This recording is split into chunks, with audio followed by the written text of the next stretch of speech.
गुरवे नमः। मूकं करोति वाचालं पङ्गुं लङ्घयते गिरिं यत्कृपातमहं वन्दे परमानन्दमाधवम्। जय जय राम कृष्ण हरे राजा राम, जय जय राम कृष्ण हरे राजा राम, जय जय राम कृष्ण हरे राजा राम, जय जय राम कृष्ण हरे। गोवर्धन धर गोपाल गोवर्धन धर गोपाल गोकुल संकट हारी राम, गोकुल संकट हारी राम। जय जय राम कृष्ण हरे राजा राम, जय जय राम कृष्ण हरे राम।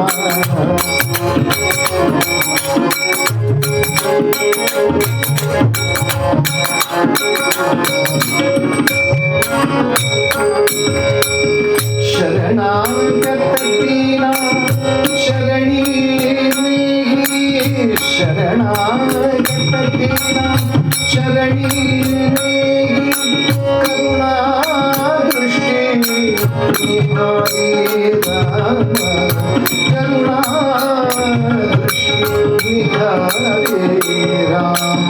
जय जय राम कृष्ण हरे राजा राम, जय जय राम कृष्ण हरे राम, कृष्ण हरे राम, कृष्ण हरे।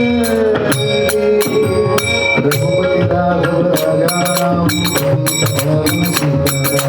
रघुपति राघव राजा राम, पतित पावन सीताराम।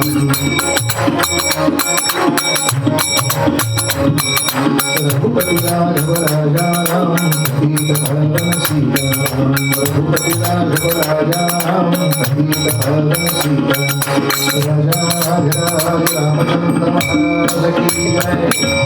कुंडली जबरदार विठ्ठल श्री ज्ञानदेव तुकाराम पंढरीनाथ महाराज की जय। अवधूत चिंतन श्री गुरुदेव दत्त मंगल मूर्ति।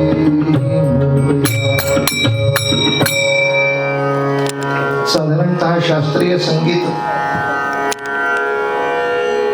तपासण्याची जी पद्धत आहे, पहिली आलापी झाली आहे, ख्याल मांडला आहे, मग आलाप, बोल, आलाप, तान, तसं कीर्तनाचा एक क्रम ठरला आहे. ते तंबोरा थोडी की हे कीर्तन म्हणजे कीर्तनच झालं का, असं तपासण्याची काही गमक असतात. तर सुरुवातीला श्लोक पाहिजे, नंतर जय जय रामकृष्ण हरी नमन पाहिजे, मग भजन पाहिजे, जय जयकार पाहिजे. या चारही गोष्टी झाल्या आहेत. मग ज्या दैवताच्या उत्सवानिमित्त कीर्तन आहे, त्या दैवताबद्दलचा एखादा अभंग पाहिजे. त्या अभंगावर थोडं का होईना चिंतन केलं पाहिजे.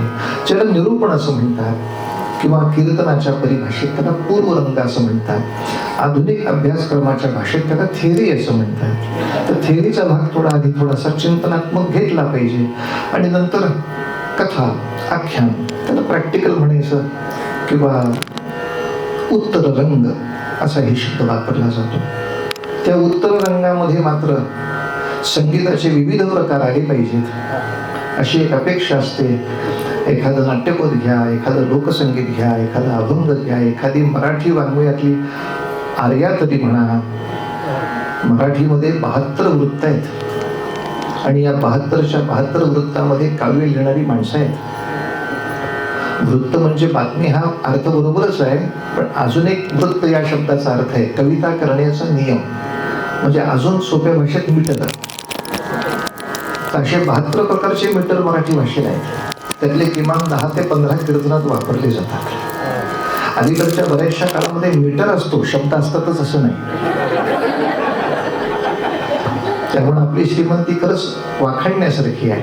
अन्यथा खूप गाणं प्रसिद्ध आहे, ए मेरे दिल तू गाये जा, आणि या ओळीनंतर मीटर चालूच आहे, पण शब्द काय? ओ आय आओ आहे आ म्हणजे काय? ते आयुष्यात तुम्हाला कळलं नाही, मलाही कळलं. हा मीटर आहे, शब्द काय आहे? ओ आय आओ आहे म्हणजे काय? म्हणजे काय विचारायचं नाही, गाणं आहे ते ऐकायचं, आपापल्या घरी निघून जायचं. त्यामुळं त्या मीटर प्रमाणे करणारी माणसं आहेत. मोरोपंतांच्या पासून संत वाङ्मय, पंत वाङ्मय, तंत वाङ्मय याचा थोडासा अंतर्भाव असावा. तेव्हा अशा तऱ्हेनं विविध संगीताने नटलेलं असं कथानक, आणि ते कथानक सुद्धा कसं अभंगाला आणि चिंतनाला साजेसं पाहिजे, म्हणजे मॅचिंग पाहिजे. मॅचिंग काही कपड्यातच पाहिजे असं नाही, कथानकातही पाहिजे. नाही तर समारंभ वास्तुशांतीचा आणि चरित्र लंका दहन असं नका ना चरित्र सांगायचं. जो उत्सव आहे त्या पद्धतीनंच चरित्र असलं जास्त छान आहे. तेव्हा अभंग किंचित निरूपण, पूर्वरंग संपला की बुवांना हार घालायचा, आणि तो कशासाठी? कीर्तनाच्या गादीचा सन्मान म्हणून. आणि मग आख्यानाचा विषय आपण विचारात घ्यायचा. तर अजिबात घाबरायचं नाही. 10:30ला कीर्तन संपणार, हे सगळं करून संपणार. म्हणून तर एवढा मोठा कलाकार इथे आणलेला आहे. ह्या कलाकाराचं पहिलं वैशिष्ट्य रेडिओ मान्यता प्राप्त. आणि रेडिओने आमच्यावर अनंत उपकार केले. त्यातले 2 उपकार हेच: एक, वेळेवर कार्यक्रम थांबवता येतो, आणि दुसरा उपकार, उडी नसताना कार्यक्रम करता येतो. पण आकाशवाणी केंद्रावर असतं कोण आमचा कार्यक्रम ऐकायला? रेकॉर्डिस्ट सुद्धा थांबत नाही, तो टायमर लावून निघून जातो. का मेल्या तुला काय ऐकायचं ते? भिंतीकडे बघूनच कीर्तन असतं. सज्जन हो, कोण सज्जन जे असतील ते. तेव्हा दोन्ही प्रकाराने आपल्याला आपलं कीर्तन या ठिकाणी नटवायचं आहे. तेव्हा छोटासा अभंग आणि एक फार सुंदर योगायोग येणार आहे. पण अभंगामध्ये अभंग एकनाथ महाराजांचा आहे, आणि एकनाथ महाराजांची ही दत्त परंपरा, गुरु परंपरा आहे. जो जो जयाचा घेतला गुण, तो म्या गुरु केला जाणं. आणि अशा गुरु परंपरेमधला अभंग आज शिक्षक दिनाच्या निमित्ताने आपल्या समोर साजरा करता येतो आहे. किती सहज जोडून दिलेली गणित आहे, यात वाद नाही. तर नाथांचा अभंग: नमन माझे गजबदन,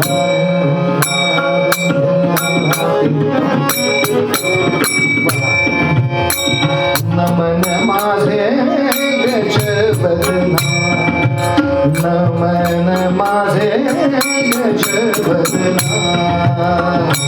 सर्व भावे धरू चरणा, सर्व भावे धरू चरणा, नमन माझे गजबदना, नमन माझे गजबदना.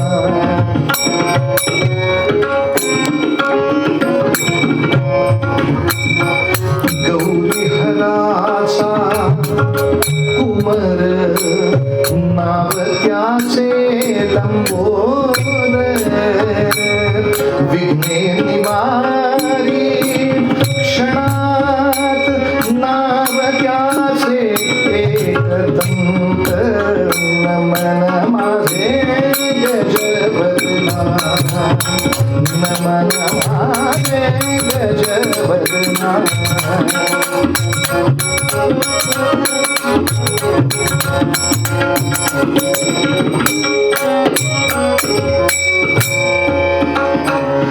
एका जनार्दनी शरण शरण, एका जनार्दनी शरण, सद्गुरु तो गजानन, सद्गुरु तो गजानन, नमन माझे गजबदना, नमन माझे गजबदना, गजबदना, गजबदना, गजबदना, गजबदना. मंगलमूर्ती मोरया. सर्व ओळींचा अर्थ साधा सरळ स्वच्छ आहे. शेवटच्या ओळीमध्ये जबाबदारी आहे. एका जनार्दने शरण सद्गुरु तो गजानन. गुरु म्हणण्यामध्ये जबाबदारी येते, गुरु म्हणण्याने आपली जबाबदारी वाढते. त्याचं कारण, ज्याचं कोणाचं नाव आपण गुरु म्हणून घेतो त्याच्या गुणांपैकी काहीतरी गुणांचा प्रकाश आपल्या जीवनात पाहणं अपेक्षित असतं. आणि ते जर दिसलं नाही तर शिष्याची नाही, गुरुची निंदा होते. म्हणून ती जबाबदारी जास्त अवघड पडते. जर एखाद्या मनुष्यानं सांगितलं मी आप्पा जळगावकरांकडे पेटी शिकलोय, वा वा वा, आपल्याला आनंद होतो. मग आमची साथ कराल का महाराज? नक्की करतो. तुमची पट्टी सांगा आपले बुवा. म्हणलं काळी एक, काळी एक का? ह्या पेटीच्या इकडून काळी एक का इकडून काळी एक का? नको ना वाजवतो. नाही, तुला काळी एक ही कन्सेप्टच मान्य नाहीये, माहीत नाही. ही वस्तुस्थिती असू शकते. पण कोणीही जाणकार माणूस फक्त एकच सांगेल, फक्त आप्पा जळगावकरांचं नाव सांगत जाऊ नको. तर ह्याच्यात निंदा त्या माणसाची होते रे, तुला काहीच त्रास होत नाहीये. तेव्हा सद्गुरु तो गजानन म्हणण्यामध्ये जबाबदारी वाढते. आणि ती जबाबदारी थोडीशी अशी की ही बुद्धीची देवता आहे, याला मी माझ्या गुरुस्थानी मानलं आहे. तर मग इतर सर्व विश्वातलं सोडा, जे या भगवंताचं रूप आहे ते तरी मी माझ्या बुद्धीनं समजावून घेतलं का? बुद्धीच्या देवतेचं स्वरूप बुद्धीनं समजावून घेतलं तर त्याच्या शिकवणीतनं, त्याच्या ऋणातून थोडासा उतराई झालो. असो, ते आता त्या मुलाला हत्तीचं मस्तक कसं बसवलं आणि हे असं ऑपरेशन होऊ शकतं का, ह्या विषयावर नाही चर्चा करायची. पण पुराण ग्रंथ हे अध्यात्म शिकवण्यासाठीचे ग्रंथ आहेत, जीवशास्त्र शिकवण्याचे नाही. आणि मुळात कुठल्याही कथेचा कन्सेप्ट हा कुठला लेसन चालू आहे त्याच्या दृष्टीनं करायचा असतो. जरी सेल हा शब्द एकच असला, त्याचा एक अर्थ होतो विक्री, एक अर्थ होतो पेशी, एक अर्थ होतो बॅटरी. आता सेलचा मी अर्थ काय घ्यायचा, बॅटरी घ्यायचा का पेशी घ्यायचा? तर तास कोणाचा चालू आहे? बायोलॉजीचा तास चालू असेल तर सर पेशी म्हटले तर त्याचा अर्थ तो सेलचा अर्थ पेशी घे. तास जर इकॉनॉमिक्सचा चालू आहे, इथं सर आपल्याला सेल म्हटली याचा अर्थ विक्री असा असला पाहिजे. तास कशाचा आहे? पुराण कशासाठी आहे? सर्जरी शिकवायला. तास कशाचा आहे? अध्यात्मशास्त्राचा आहे. त्यातल्या कथेचा अर्थ अध्यात्माच्या पद्धतीनंच घेतला पाहिजे. नाही तर न्हाव्याच्या दुकानामध्ये जाऊन बटाटे केवढ्याला देत आहे, ह्या काय मूर्खपणा. कुठलाही प्रश्न कुठे काय विचारता? आणि अशा विचारणाऱ्या माणसाला अलीकडे काय ते बुद्धिवंत वगैरे असं बुद्धिवादी म्हणतात. साधारणतः बुद्धी आहे का नाही याबद्दल वाद असते. असे प्रचंड बिंबक बुद्धिवादी सगळ्या टीव्हीवरती वाटेल ते आपलं अज्ञान मोठ्या पद्धतीने प्रगट करत असतात. पण असं डोकं कापलं तर असं चिंता, तू महामूर्ख माणूस आहेस काय? मी सर्जरी शिकवायला येतोय का इथे? गणपतीची मूर्ती ही मुळातच वेदांनी सांगितली ओंकाराची मूर्ती आहे. इथंच विषय संपला. ती ओंकाराची मूर्ती आहे. ओंकार आडवा केला की तो हत्तीच्या मस्तकाशी जोडतो. संस्कृत भाषेमध्ये ओंकाराला प्रतिशब्द गज आहे. गजशब्देनं ओंकार उच्चते ही श्रुती आहे. या पद्धतीनं ती ओंकाराची मूर्ती असल्यामुळे ती गजानन मूर्ती झाली. आणि मग जीवन मंगल करण्यासाठी काय काय केलं पाहिजे हे वेगळं शिकवायची गरजच राहिली नाही. काय काय करशील जीवन मंगल होण्यासाठी? मस्तक हत्तीसारखंच ठेव, धाडसी, कशालाही धडक मारणारं, न घाबरणारं. पण उगाच धडक मारलीस तर ते वेडी आत्महत्या होईल. तसं होऊ देऊ नको. त्यासाठी सूक्ष्म अभ्यास कर. हत्तीच्या डोळ्यातून आम्हाला त्यांनी शिकवलं. अभ्यास केलास खूप की अहंकार येईल प्रचंड, तसं येऊ देऊ नकोस. आयुष्यामध्ये लवचिकता ठेव बरं, हे त्या सोंडेनं मला शिकवलं. कार्य खूप कर, सारखं सगळं सांगत बसू नको. हे 32 दात खायचे आणि 2च दात दाखवायचे. यांनी मला शिकवलं. कान सुखासारखे ठेव, लोक बोलतील ते ऐकावं, त्यातलं तथ्य आहे ते ठेवावं, बाकीचं उडवून लावावं. हे मात्र समजण्यासाठी सुख नावाची वस्तू आपल्या मुलाला दाखवली पाहिजे. अन्यथा शक्यच नाही, त्यांना हे समजूच शकत नाही. इथे का भारतात नाही समजत. कॉन्व्हेंटमध्ये मी जर कीर्तन केलं गणपतीचे कान सुपासारखे तर मुलं हसतातच. Sir it is impossible because soup is liquid. त्यांची चूक नाही ना, त्यांना काय दोष देणार मी? त्यांनी सूप हा पदार्थच बघितलेला नाही, वस्तू बघितलेली नाही. तेव्हापासून भारतात सुद्धा कीर्तनाला मी सूप घेऊन जातो. याला आपल्याकडे सूप म्हण. शूर्प करणं हा शब्द त्यासाठी असो.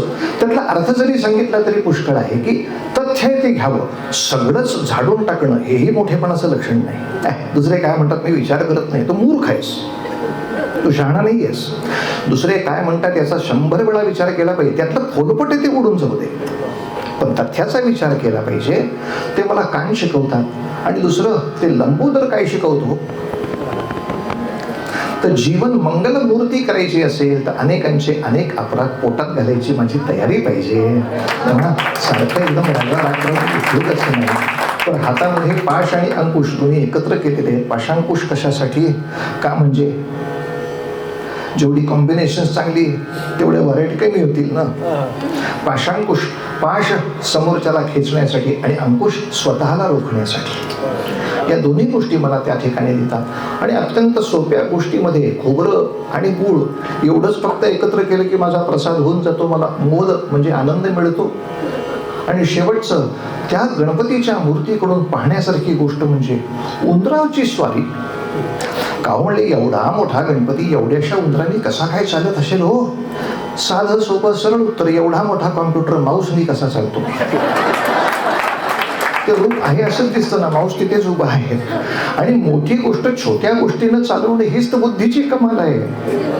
तेवढ्याच गोष्टीसाठी तेवढीच शक्ती लावावी लागली. हा शक्ती देवतेचा विषय, बुद्धी देवतेचा विषय. मोठा पहाड सुद्धा छोट्याशा गोष्टीनं आपल्याला पार करता आला पाहिजे. आणि परमार्थाच्या मार्गात, अध्यात्माच्या मार्गात उंदीर, पुन्हा एकदा उंदीर या शब्दाचा इथं अर्थ काय घ्यायचा? आपण प्राणीशास्त्रावर बोलतोय का? आपण अध्यात्मशास्त्रावरती बोलतोय.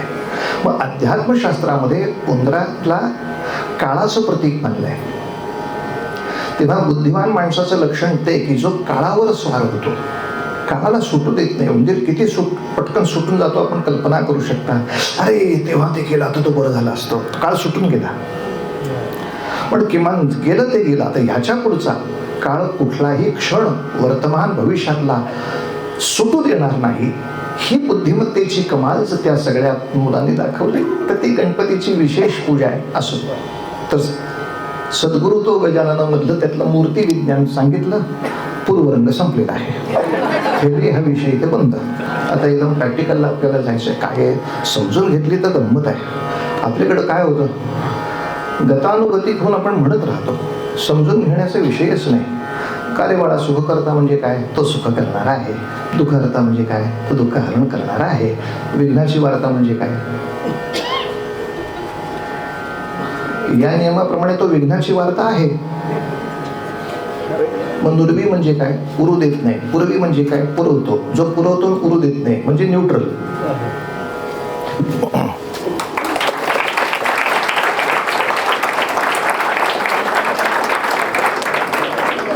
अनेक जण म्हणतात बुवा गणपतीच्या त्या आरतीचा अर्थच लागत नाही. वा, हा स्पेशल उपकरण देतो तुम्ही. तर किमान आपण जे आरती म्हणतो आहोत, जे स्तोत्र म्हणतो, जे श्लोक म्हणतो, तेवढे थोडेसे तपासून घेतले आणि अधिक शुद्धतेकडे वाटचाल केली तर बरं होईल या सगळ्या प्रकारामध्ये. तर बुद्धी देवतेचीच उपासना बुद्धी न वापरता असं वाईट दिसतं. त्यामुळे जमलं तर सुख करता दुखारता वार्ता विघ्नाची नुरवी, इथं श्वास घ्यावा. विघ्नाची वार्ता उरू देत नाही. आणि लंबोदर पीतांबर फणीवर, फणीवर म्हणजे फणी असलं, फणा असलेला म्हणजे नाग, आणि त्याचं बंधन आहे. त्या पितांबरावर त्याला गाठ मारली आहे त्याची. फणीवर बंधन. महाराष्ट्रात सुद्धा अजून फळीवर वंदन आहे. कुठल्या फळीवर याची वंदना का जाऊन बसली त्याला काही कळत नाही. पण दुर्दैव ते आहे की तो विचारच करत नाही मी काय म्हणतोय देवासमोर करते.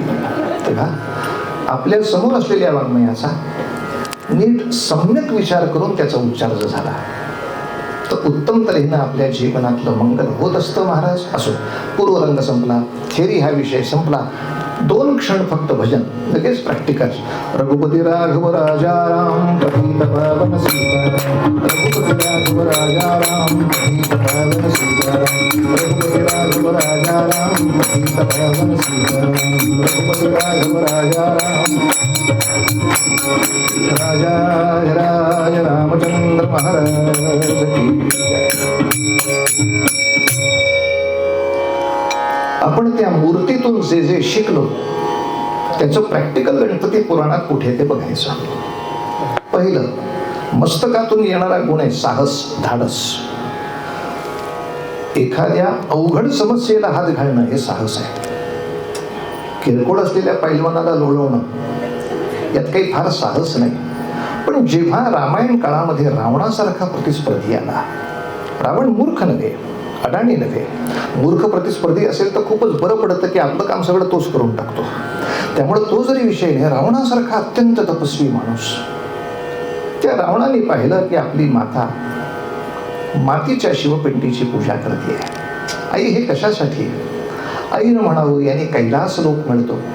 रावण म्हणाला कैलास लोक मिळण्यासाठी पूजा कशाला? माझी भक्ती एवढी मोठी आहे की मी कैलास घेऊन येऊ शकतो. आणि आपल्या शक्तीच्या अहंकारामध्ये रावण कैलास पर्वतापर्यंत गेला आणि मनामध्ये चिंतन हेच, काय आई आमची मातीच्या शिवपिंडीची पूजा करते? अगं माझा लंकेचा प्रदेश म्हणजे काय, सोन्याची लंका आहे, सुवर्णाची लंका. म्हणजे काय, भिंती सोन्याच्या, छप्पर सोन्याचं, फरशी सोन्याची वगैरे वगैरे वगैरे. ते सगळं विस्तार तुम्ही करा, कारण काय मुलांना ते कळत नाही हो. म्हणून आपल्या कीर्तनाची छोटी छोटी 5 मिनिटाची रळं करून त्यांना ऐकवायची. मग आणि त्यांनाच विचारायचं हे काय सांगतात सांग रे मला जरा. आपण शिष्य झालं की ते चांगले गुरु होतात. पण त्यांना हे कळत नाही. सोन्याची लंका का म्हणतात सांग बरं? रावणाच्या लंकेला सोन्याची लंका का म्हणतात? का म्हणजे काय? रावणाला लहानपणी बहुतेक सोने म्हणत असतील तेव्हा, असं नाही त्याचा अर्थ होत. त्याच्या श्रीमंतीला उद्देशून हा सोन्याची लंका नावाचा विषय आहे.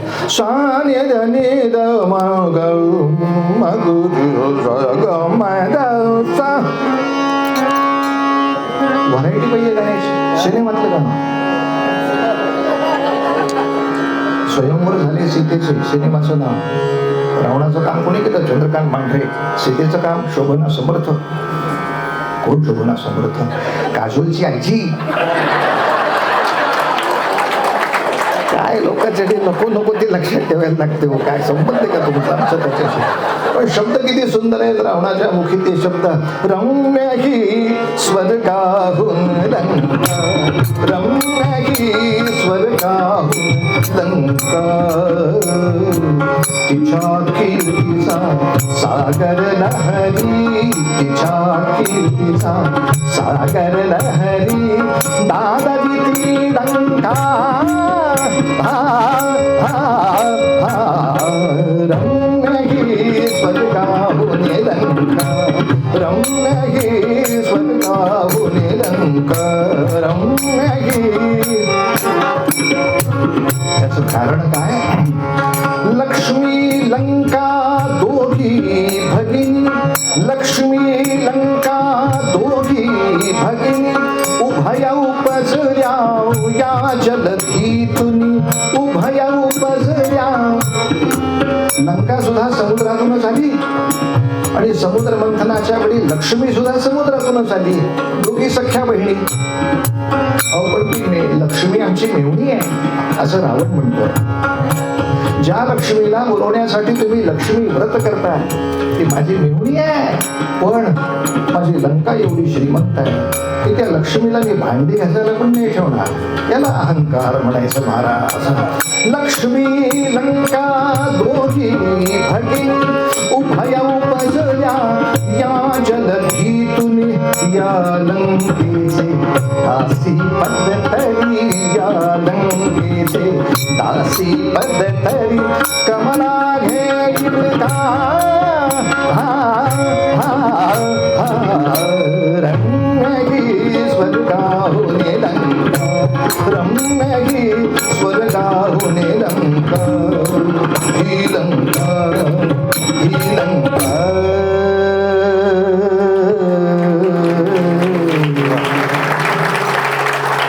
कैलासापाशी रावण पोचला. त्यांनी शंकरांना न विचारता कैलास उचलायला सुरुवात केली. याला राक्षस असं म्हणतात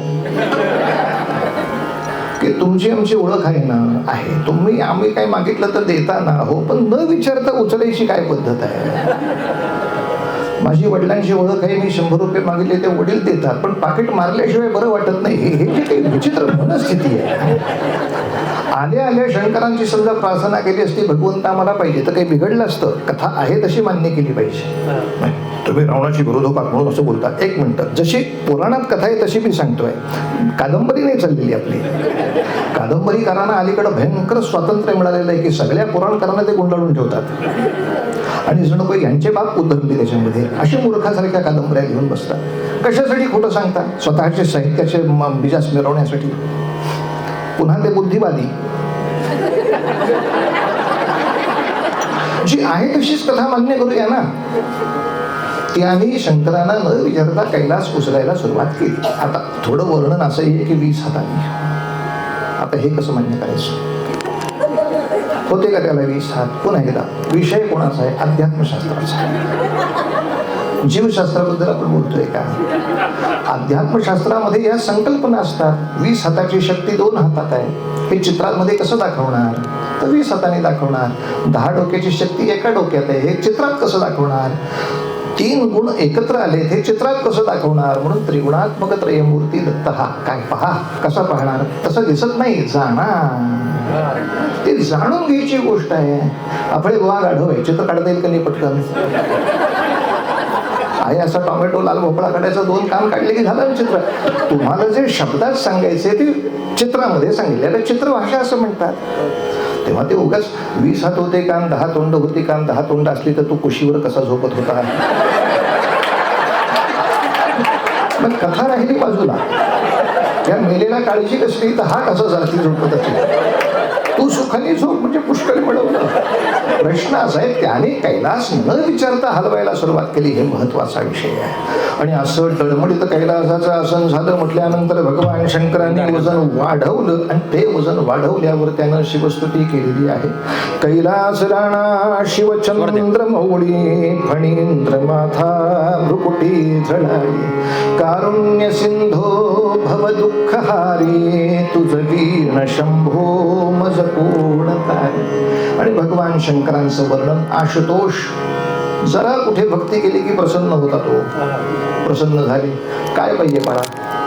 कैलास पाहिजे. वेडायस का? अरे तुझ्यासारखा विद्वान कैलासासारखे अनेक पर्वत निर्माण करू शकतो, तर एक डोंगर उचलून दुसरीकडे ठेवायचा असलंच काम तू का करतोस? मी तुला आत्मलिंग देतो, त्याचे 3 वर्ष पूजा कर, पर्वत निर्माण करता येतील अशी शक्ती तुला प्राप्त होईल. मात्र ही फार महत्वाची इंजिनिअरिंग आहे. त्यामुळे हे मशीन जिथे कायमचं ठेवायचं तिथंच ठेवायचं, मध्ये मध्ये ठेवत नेता नाही येणार. जो वरी न पावसी तुझी नगरी, तो वरी न ठेगी भूमीवरी. 3 वर्षे पूजा करे तुझे ईश्वर होशील. आनंद झाला त्याला. त्याने आत्मलिंग घेतलं, शंकराला नमस्कार केला आणि निघाला महाराज. ही वार्ता पहिल्यांदा कोणाला कळणार? कोणाला म्हणजे नारद मुनी, आपल्या गादीचे मालक. त्यांना ती वार्ता समजली. धावत महाविष्णूंच्याकडे गेले. विष्णू, मोठी पंचायत झाली आहे. काय झालं ते? रावणाला आत्मलिंग मिळालंय. त्याच्याकडे गदा तोमर घेतलेली सगळी सेना आहे, ती ऋषी मुनींचा चेंदा करते आहे. त्याच्याकडे खडग धनुष्य घेतलेली सेना आहे, त्या सगळ्यांमुळे सज्जन राजांना जिणं हराम झालंय. आता त्याच्याला पर्वत निर्माण करायची जर शक्ती मिळाली, कसं होईल आपलं महाराज? विष्णू खडबडून उठले, म्हणले ताबडतोब युद्ध घोषित करा. पण युद्ध कसं करणार? विष्णू, ती शंकरांचं आत्मलिंग तो चोरून नाही नेत आहे, त्याला सप्रेम भेट मिळालेला आहे. भेटीची पावती असल्यावर कस्टम मध्ये कसं अडवणार तुम्ही त्याला? कुठल्याच सिस्टम मध्ये हा बसत नाही. आता सांप्रत हा विषय नाही, इथं विषय आहे. इंटेलिजन्स ब्युरोकडनं काहीतरी काम झालं तरच पटकन हे होण्यासारखं आहे. अरे बापरे, म्हणजे बुद्धीने विजय मिळवायचा आहे. होय, मग अशा वेळेला काय करावे? मोरया मोरया मी बाळताने तुझीच सेवा करू काय जाणे. अन्याय माझे कोट्यानु पोटे मोरेश्वराला तू घाल पोटी. मंगलमूर्ती मोरया. कसा अभ्यास सुरू झाला बघा. मस्तकाचा सद्गुण, साहस. गणपती रावणाला भेटणार का? आता रावणाला कोण, रडायला सुरुवात करायची. प्रवचन नको, रावण कसा आहे या विषयावरती. भेटणार का? ज्याचं डोकं हत्तीचं आहे त्याने म्हटलं भेटणार. अरे हत्तीचं मस्तक असलेल्या देवाची पूजा करणारा मी आहे. कुठलंही संकट समोर दिसलं की काय म्हणायचं, हत्तीच्या एवढंच तर मेलं संकट आहे बा. काय झालंय, असं असं झालं बा. म्हणजे रावणाच्याकडून आत्मलिंग मिळवायचं हे आपले ध्येय. पुढे एकदम धडक नाही, सूक्ष्म अभ्यास, रावणाचा अभ्यास. रावण थांबू कुठे शिकेल, थांबू कुठे शिकेल, थांबू कुठे. हा एकच संधी आहे. संध्याकाळच्या वेळेला शिवपूजन करायला लागतंच. त्याच्या आधी देहशुद्धी करावी लागते आणि देहशुद्धीच्या वेळेला शिवपिंडी बरोबर ठेवता येत नाही. तेव्हा विष्णू तुम्ही एक काम करायचं, साधारण संध्याकाळ झाल्याचा आभास तुम्ही निर्माण करायचा. नारदा तुम्ही एक काम करायचं, आता संध्याकाळ होतीये, शिवपूजा केल्यानंतरच जा, ते तुम्ही रावणाला जाऊन सांगायचं. शिवपिंडी सांभाळायला घ्यायची आणि तो दूर गेला की खाली ठेवून द्यायची. मग सांगायचं ते फारच वजन होतं रे आणि खाली ठेवायची नाही, मला माहीत नव्हतं. असं साधारणतः करा. प्लॅन चांगला आहे. नाही झालं तर काय करायचं असं. कारण बुद्धिवंताचं दुसरंही गणित हेच आहे, प्लॅन नंबर बी तयार पाहिजे. तोही फसला तर प्लॅन सी तयार पाहिजे. गणपती म्हणतायत मी येतोय ना तुमच्या मागे, तुम्ही कशाला काळजी करता. समजा प्लॅन फसला असता त्याच्या पुढे काय करायचं ते मी माझं ठरवतो, तुम्ही ताबडतोब निघा. आणि नारद त्या ठिकाणातून निघाले ते रावणासमोर. नारदांचं वर्णन काय, हा हा हा हा. नारद एक स्वर्गात तरी जातात, नाही तर स्वर्गात जातात. अभिजात भाषा मराठी, त्यामुळे यातला विनोद कळला तर विनोद, नाही कळला त्याच्यापेक्षा विनोद. प्रश्न येतच नाही, काही लक्षातच आलं नाही. म्हणजे हे काय तर म्हणला तो.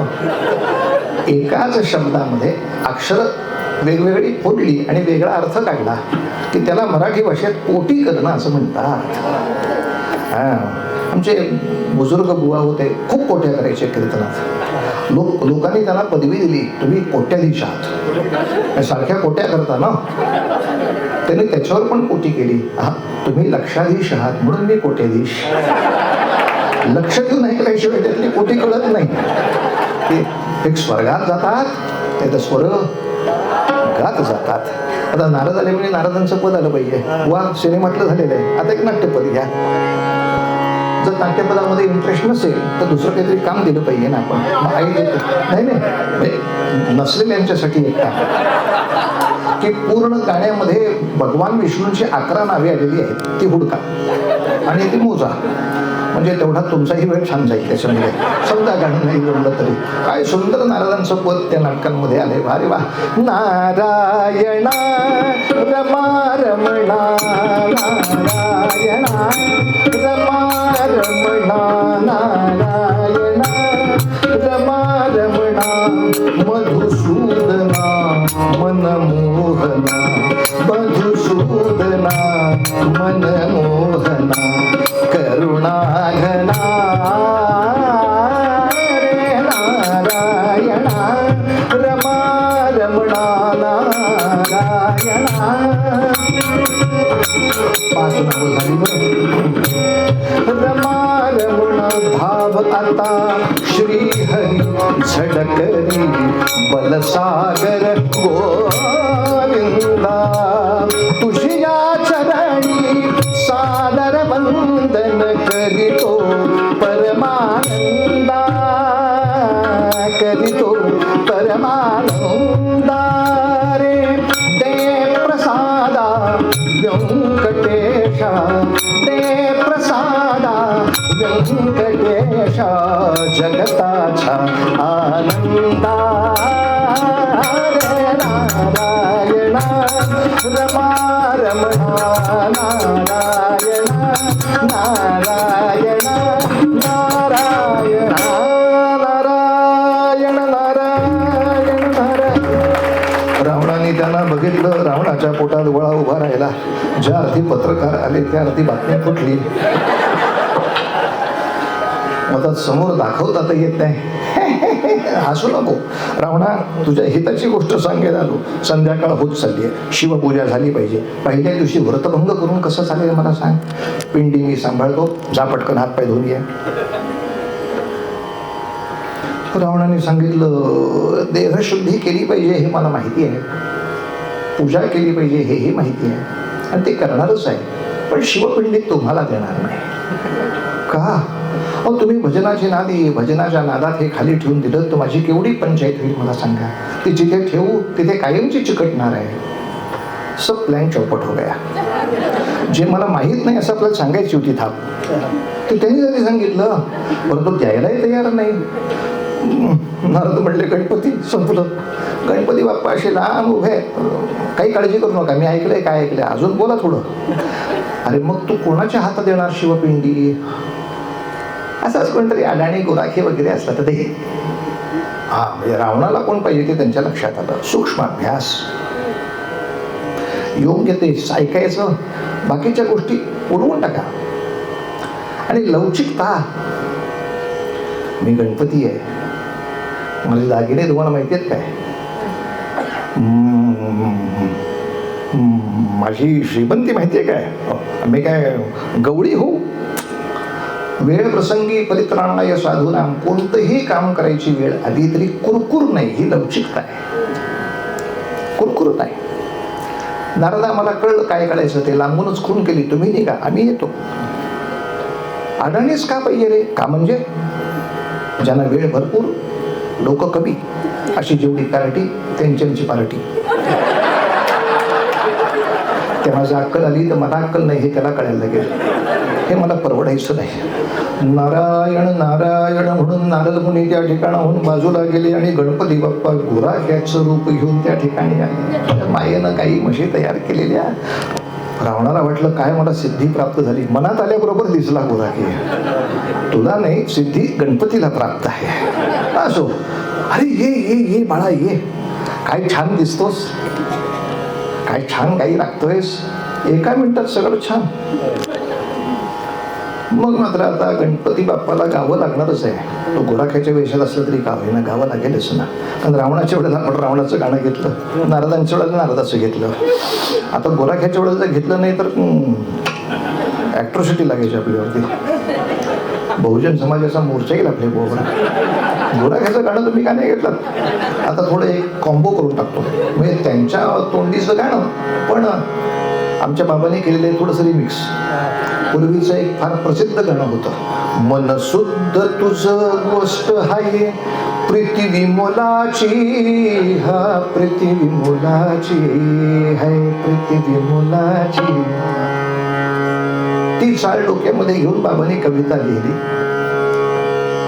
तो गोराखी असलेला गणपती रावणाला विचारतो, तुम्ही माझं एवढं कौतुक करताय, अडलाच हरी पाय धरी मग गाढवाचा, तुम्ही काय तसे मज म्हणता बाळ गुणाचा, मी बाळ गुणाचा.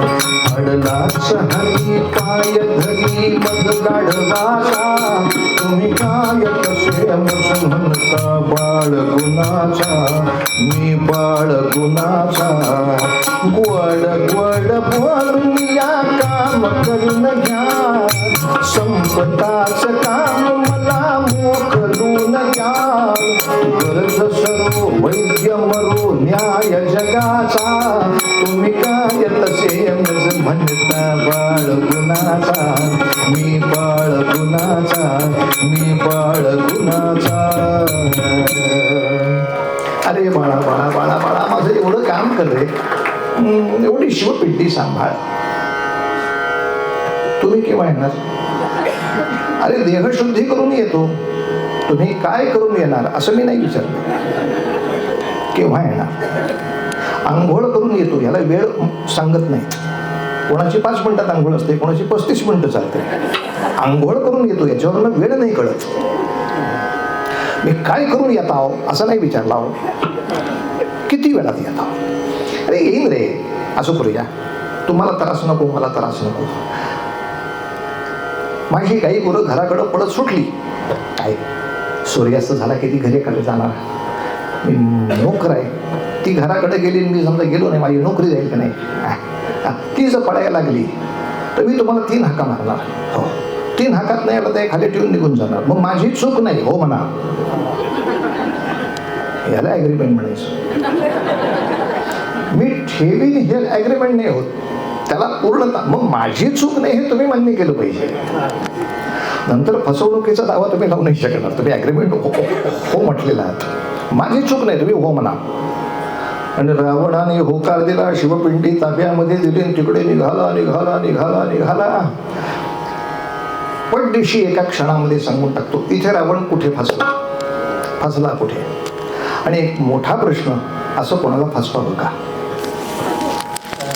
तर या प्रश्नाचं उत्तरही लक्षात ठेवा. ज्यांनी आयुष्यभर सज्जनांना त्रास दिला असेल त्याची शक्ती कमी करण्यासाठी फसवणं हा गुन्हा होत नाही.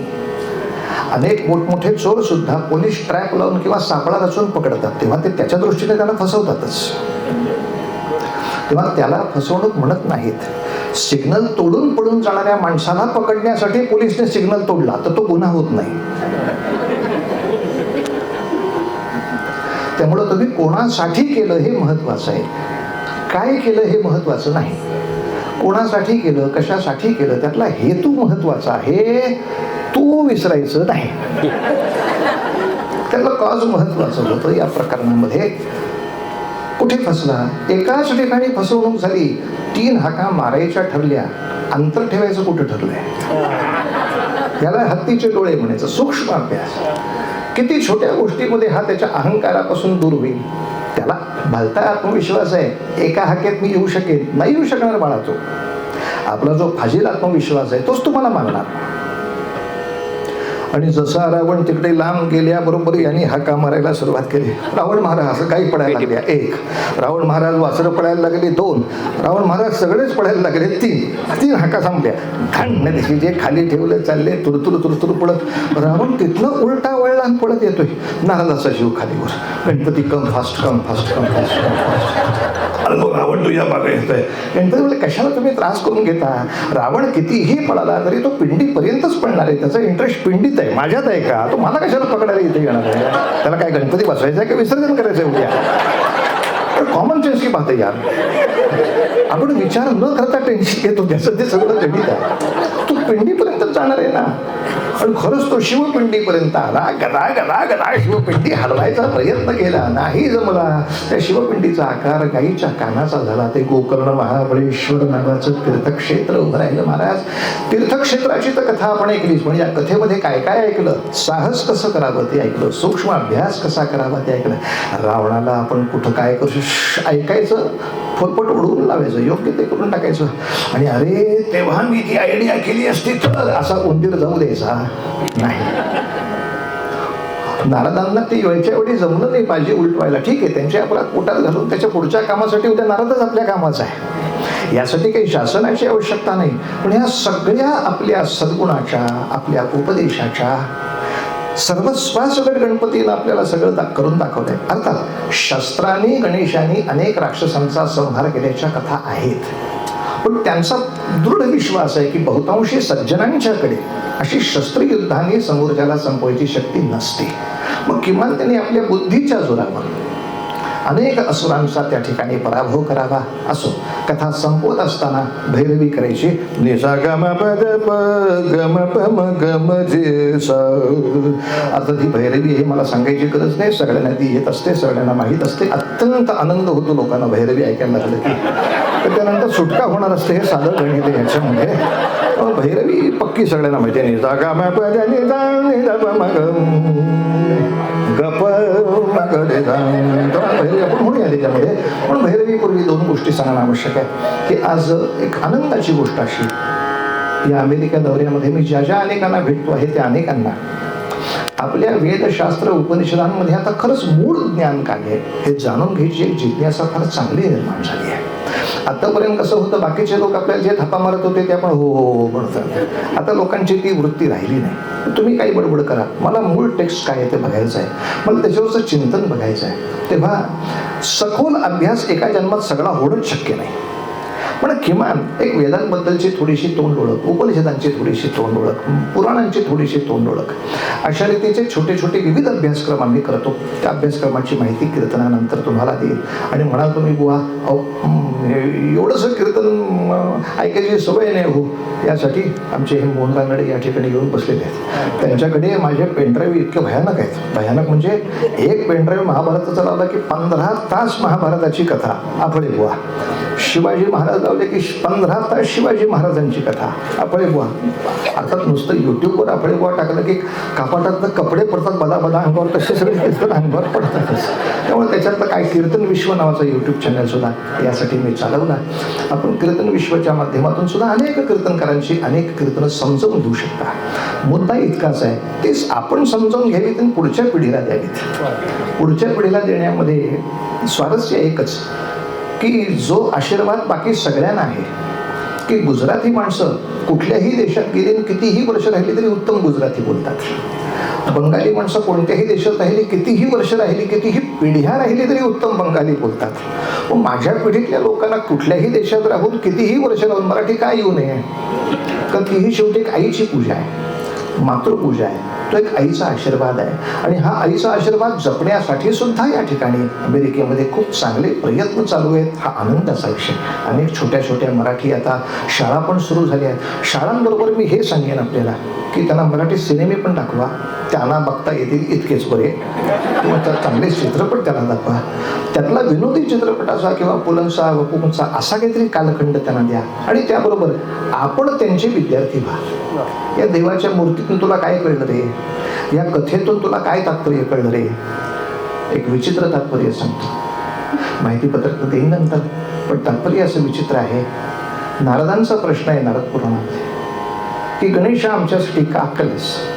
बॅकग्राऊंड म्युझिक त्या भैरवीचा, कारण काय सगळा सिनेमा आपलाच आहे. गणेशा कशासाठी आमच्यासाठी केलीस. रावण चढपडून निघून गेला, त्याची शक्ती वाढू नाही शकली, त्याला पर्वत नाही करता आले. पण हीच बुद्धी तू रावणासाठी वापरली असतीस तर त्यांनी भारंभार सोनं तुला दिलं असतं. लंकेसारखी तुझी सोन्याची गणेशपुरी केली असते. त्यासाठी खाणे केलंस. आम्हा ऋषींसाठी करून आम्ही काय करणार. 21 दुर्वा 21 मोदकापेक्षा आमची ताकद नाही रे बाळा. आमच्यासाठी एवढे कष्ट केलेस. तेव्हा गणेशाने सुद्धा सांगावं, नारदा हाच तर माझा आनंद आहे. बुद्धीचा आनंद सज्जनांना मदत करण्यामध्येच आहे. वैभवाच्या उपभोगात बुद्धीला आनंद नसतो, तो शरीराचा आनंद झाला, तो पशुतुल्य आनंद झाला. बुद्धीचा तो आनंद की जो माझ्या गुणवत्ता मी सज्जनांच्या सुखासाठी खर्च करू शकलो. माझ्या गुणवत्तेने आज भारतात असो बाहेर असो खोटा नॅरेटिव्ह तयार करणं हा रावण आहे. आणि आपण सगळ्यांनी त्यामागे धनशक्ती आणि बुद्धिशक्ती लावून तो नॅरेटिव्ह पडून काढणं हे आत्मलिंग परत मिळवणं आहे. असं आपल्याला आपली शक्ती परत आपल्या मनाला मिळाली पाहिजे, ते दुसऱ्याच्या हातामध्ये नाही जाणार. तेव्हा चुकीचे नॅरेटिव्ह बदलण्यासाठी थोडा आपला अभ्यास, थोडा पुढच्यांचा अभ्यास आणि अभ्यास करणाऱ्या लोकांना प्रोत्साहन. एवढ्या गोष्टी झाल्या तरी रावण पराभूत होतो. आणि किती गोड वाक्य सांगा. नारद म्हणतात, गणपती हे जर मी शंकरांना विचारलं असतं की रावणाला कसा फसवायचा, शंकरांना नसतं कळलं, तुलाच कळलं. तुला वडिलांपेक्षा लांबचं दिसतं रे. असं म्हटलं की आमची छाती म्हणजे लगेच माझं शिक्षण जास्तच आहे, हीच तर परीक्षा आहे. हे सगळं असूनही अहंकाराचं विसर्जन आहे, ते ओंकार स्वरूप. कुठल्याही अहंकाराचं विसर्जन ओंकार स्वरूपाचं वैशिष्ट्य आहे. आणि इथे गणपती बाप्पाचं उत्तर आहे, नारदा तू म्हणतोस तो अगदी खरं आहे, अगदी खरं आहे. मला माझ्या वडिलांपेक्षा खूप लांबचं दिसतं. पण याचं कारण सांगू. याचं कारण एकच आहे बाबा, वडिलांनी मला खांद्यावर घेतलेलं असतं म्हणून मला त्यांच्यापेक्षा लांबचं दिसतं. माझ्या बाबांचं मोठेपण कसं मला विसरता येईल, माझ्या आईचं मोठेपण मला कसं विसरता येईल. अत्यंतिक बुद्धी बुद्धिमत्ता किती विनम्र असू शकते याचं मूर्तिमंत उदाहरण गणेशाने आपल्याला दाखवून दिलं. असो, त्यामुळे जीवशास्त्राच्या उगाच काथ्यापुटीमध्ये न पडता याच्यामधून मिळणारं माझ्या जीवनाला मंगल करणारं तत्वज्ञान कोणतं, ओंकाराच्या मेडिटेशन मध्ये माझा आध्यात्मिक प्रवास निर्विघ्न करून देणारा तो गजानन, आणि त्याच बाजूला या सगळ्या गुणवत्ता घेऊन माझे सद्गुण मी माझ्या सज्जनांसाठी वापरले तर जनांचं कल्याण, विश्वाचं कल्याण करणारा माझा गजानन, याचा उत्सव आपण इतक्या उत्तम तऱ्हेने संपन्न केला. कीर्तन संपलंय, आता फक्त समारोपासाठी 2 मिनिटं बोलतोय, त्यामुळे माझ्या रेडिओच्या वेळेप्रमाणे करेक्ट काट्यावर मी कीर्तन संपवलेलं आहे. आभाराचा विषय इतकाच की या ठिकाणी कीर्तन करायला मिळणं किंवा अभंगवाणी सुद्धा करायला मिळणं हा प्रेस्टिजचा विषय बरं का आमच्या सृष्टीत सगळ्यांच्या दृष्टीनं. कारण कसं आहे, जसं पुण्यामध्ये कुठेही गा, सवाई गंधर्वाला गायल्यानंतर जे तुम्हाला तुमचा प्रेस्टिज आहे, त्या तऱ्हेनं कलावंतांची काशी या ठिकाणी आहे. खऱ्या अर्थाने आहे. एवढ्या मोठ्या प्रमाणावर इतका उत्तम कलात्मक उत्सव मंडळ फारसाच कुठे साजरा होत नाही, तेव्हा आपल्या सगळ्यांच्या समोर ही सेवा करण्याची संधी मिळाली, याबद्दल आपल्या सगळ्यांचे आभार. इतके सुंदर साथीदार मिळाले याबद्दल ह्या सगळ्यांचे आभार. उत्तम माईक सिस्टीम मिळाली याबद्दल आभार. कारण साधारणतः कीर्तन म्हटलं की साथीदारांची सुरुवातच येत नव्हते आणि कडे ऐकायला कधी येतं ह्याला पेटीला सांभाळून काय, आणि तुमची पट्टी कुठली काय, हो का तुमच्याकडनं तबला हाच आहे, तुम्ही काही गा, कल्याण करीत मला या. पण अशा वाळवंटात आम्ही प्रवास करत असताना हे मानस सरोवरासारखी सगळी माणसं मिळाली. रावीराजींचे काय आभार म्हणून. हे माझे कॉलेज पासूनचे मित्र आहेत, 11वी ते PhD आम्ही एकत्र अभ्यास केलेला आहे. त्यामुळे कॉलेज मित्रांची ही मोठी टूर आहे खऱ्या अर्थाने विचार. आणि गंमत अशी, त्यांनी आधी PhD केली, मी थोडी नंतर केली. माझ्या PhDचा प्रबंध त्यांनाच तपासायला दिला मुंबई विद्यापीठाने. पण हा जो काही आनंदाचा सोहळा आहे, तेव्हा सर्वांचेच अत्यंत मनपूर्वक आभार मानतो. ज्यांना पेनड्राईव्ह पाहिजे त्यांनी मोहनजींच्या बरोबर थोडा संपर्क करा. आणि अमेरिकेतलीच संस्था आहे नीलम ऑडिओ व्हिडिओ सेंटर, आणि माझ्याच नव्हे जगातल्या हजारो उत्तम उत्तम संगीताचा खजिना त्यांच्याकडे, आपण त्याचा आनंद घेऊ शकता. आणि भारतातही कीर्तनाच्या प्रशिक्षणाच्या निमित्तानं आम्ही हे गणपतीचं काम चालू ठेवतो आहे. जेवढं जेवढं म्हणून खोटं वाईट शिकवलं जात आहे ते खोडून काढायचा प्रयत्न करतो आहोत. या सगळ्या प्रयत्नाला आपल्या सगळ्यांचा आशीर्वाद, एवढी फक्त गणपतीची कृपा आमच्यावर केली की हा विषय पुरेसा आहे. भैरवी मधला अभंग. नमन माझे गजवदना, नमन माझे गजवदना, नमन माझे गजवदना, सर्व भावे चरणा, सर्व भावे धरू चरणा. नमन माझे गजबदना, नमन माझे गजबदना, गजबदना, गजबदना. मंगलमूर्ती. आरतीसाठी आपण सिद्ध होऊया. आरती प्रज्वलित करायची, शब्द सुद्धा लक्षात ठेवायचे बरं.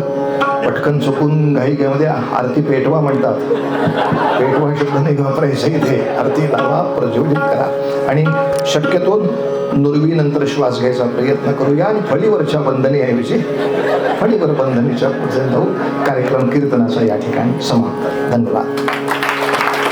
आरती आपल्याला म्हणायची आहे, आरती म्हणताना मात्र चपला काढा, आपल्या समोरच काढा. क्या बात आहे, ते फारच उत्तम झालं. तुमच्या इथे त्याची काळजी नाही आहे. कोवर्किंगपैकी कोणी जर असतील तर कृपया आपल्या कुटुंबासोबत आरती करावी अशी मी विनंती करतो. मध्यमात आरती करूया.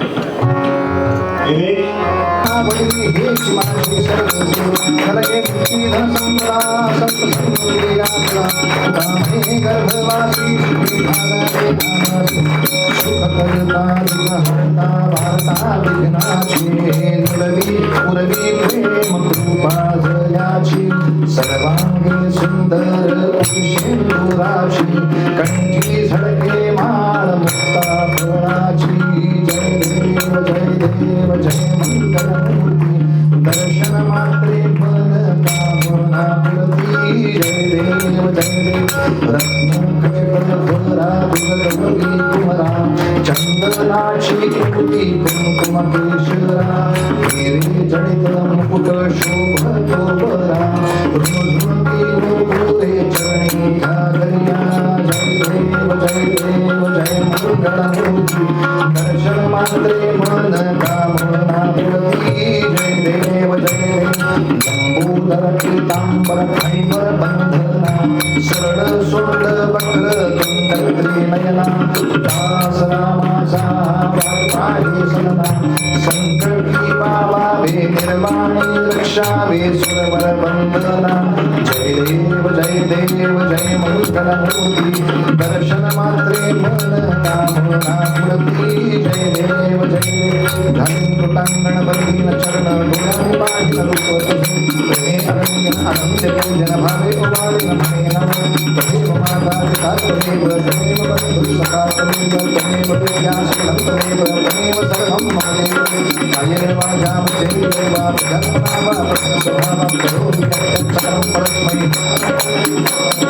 अच्युतं केशवं राम नारायणं कृष्ण दामोदरं वासुदेवं हरि श्रीधरं माधवं गोपिकावल्लभं जानकी नायकं रामचन्द्रं भजे हरे राम राम राम हरे हरे हरे कृष्ण हरे कृष्ण हरे राम राम राम हरे कृष्ण